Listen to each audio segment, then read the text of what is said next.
लेकिन फोकस अब यहाँ पर मॉनसून पे कर लेते हैं। हमारे साथ आईएमडी से बिक्रम सिंह जुड़ चुके हैं। बिक्रम जी नमस्कार, शुक्रिया साथ जुड़ने के लिए। जून में बिल्कुल बारिश ना होने के बाद जिस तरह की शुरुआत हमने जुलाई की आते हुए देखी है, स्पेशली वेस्टर्न इंडिया के लिए, महाराष्ट्र गुजरात के लिए, यहाँ से स्पेशली अब क्या सेंस है? जी नमस्कार। बिल्कुल बारिश की जो आप देखेंगे 28 जून के बाद जो है काफ़ी अच्छा पिकअप किया था और उसमें आज की डेट तक अगर देख लें तो हमारे जो कोंकण एंड गोवा है वो पूरा नॉर्मल आगे जो रेन अभी 1 जून से लेके 6 जुलाई तक मिलनी चाहिए थी वो हमको मिल चुकी है। और इसी तरह आप देखेंगे नॉर्थ मध्य महाराष्ट्र है या विदर्भ भी है तो उसमें भी जो रेनफॉल एक्टिविटी 1 जून से लेके 6 जुलाई तक होनी चाहिए थी वो मिली है।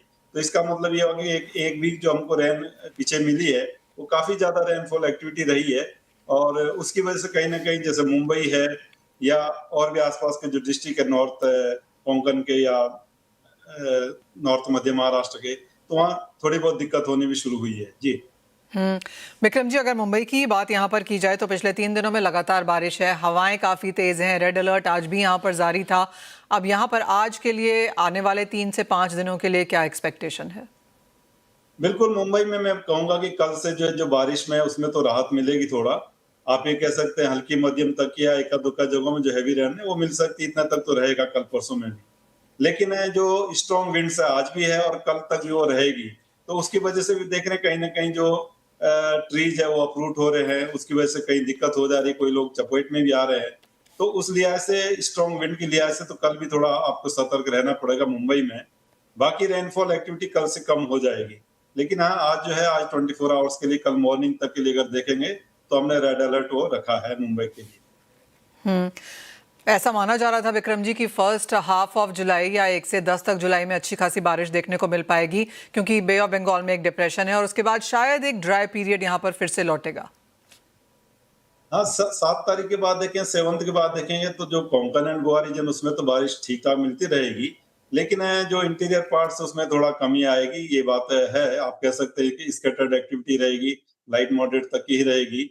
और उसमें 15 तारीख के बाद देखेंगे तो फिर से जो एक सर्ज आएगा मानसून का, तो तब आपको बारिश की एक्टिविटी वापस देखने को मिलेगी। बिक्रम जी, जिस तरह से आईएमडी की तरफ से यहाँ पर स्टेटमेंट आई थी कि हम 90% और देयर अबाउट यहाँ पर मॉनसून बनता हुआ देखेंगे, क्या वो नंबर अभी भी जारी है? जुलाई थोड़ा सा बेहतर रहने की उम्मीद है, जून काफ़ी ख़राब था, आगे जिस तरह का एल निन्यो है, किस तरह की स्थिति अब यहाँ पर नरेट की जा रही है? देखिए, जो लॉन्ग रेंज फोरकास्ट है उसमें कोई अभी चेंज नहीं है। वो तो यही बोला गया कि बिलो नॉर्मल रहने वाला है और ओवरऑल इंडिया का देखेंगे तो उसमें 90% तक ही बारिश मिलने के लिए बोला गया है। और ज़्यादातर जो हमारे होमोजेनियस रीजन्स है, उसमें यही बोला कि बिलो नॉर्मल ही वो रहने वाली है।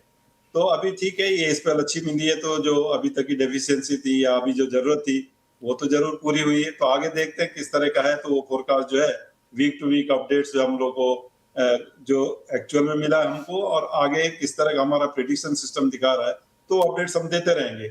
लेकिन जो मंथली और सीजनल अपडेट है, तो वो तो at the end of month देंगे या बीच सीजन में जब अगस्त में फिर से अपडेट देंगे कि किस तरह का आगे रह सकता है, तो वो फिर अगर उसमें कुछ चेंजेज है तो उस समय बताया जाएगा। Point taken. बिक्रम सिंह जी, बहुत शुक्रिया हमारे साथ आज यहाँ पर जुड़ने के लिए और काफ़ी